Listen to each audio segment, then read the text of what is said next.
Самых талантливых ребят Поволжья награждали сегодня в Казани. Напомним, с 24 августа по 8 октября проходил конкурс «На берегах Волги семьей единую живем». Ребята из разных детских домов присылали свои картины и поделки, среди которых и выбрали лучшие. Победителей определяли представители министерств и художники Татарстана. Лучшими работами любовалась и Софья Орлова.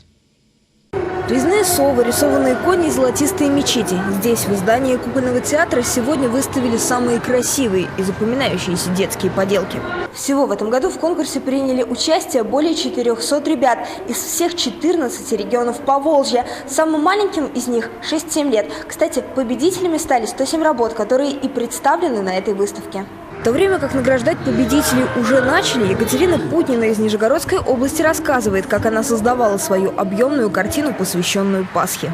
Я ее делала из соленого теста, потом я слепила фигуры, потом поставила в микроволновую печь. А вот уже и первые победители вышли похвастаться своими поделками и наградами. Эту мудрую птицу из дерева сделал 16-летний Виктор из Ульяновской области. Говорит, что ему помогали преподаватели, и не зря.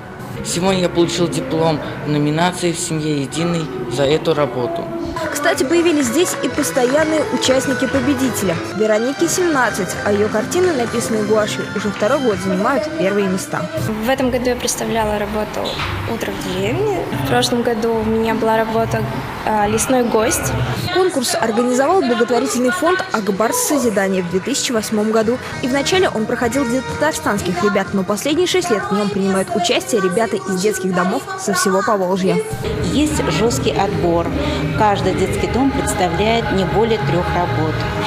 Поэтому количество работ не увеличивается, но качество работ с каждым годом становится все лучше и лучше. И это отрадно.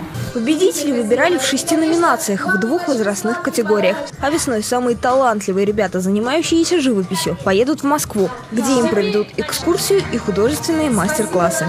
Софья Орлова, Наиль Абдуллин, столица.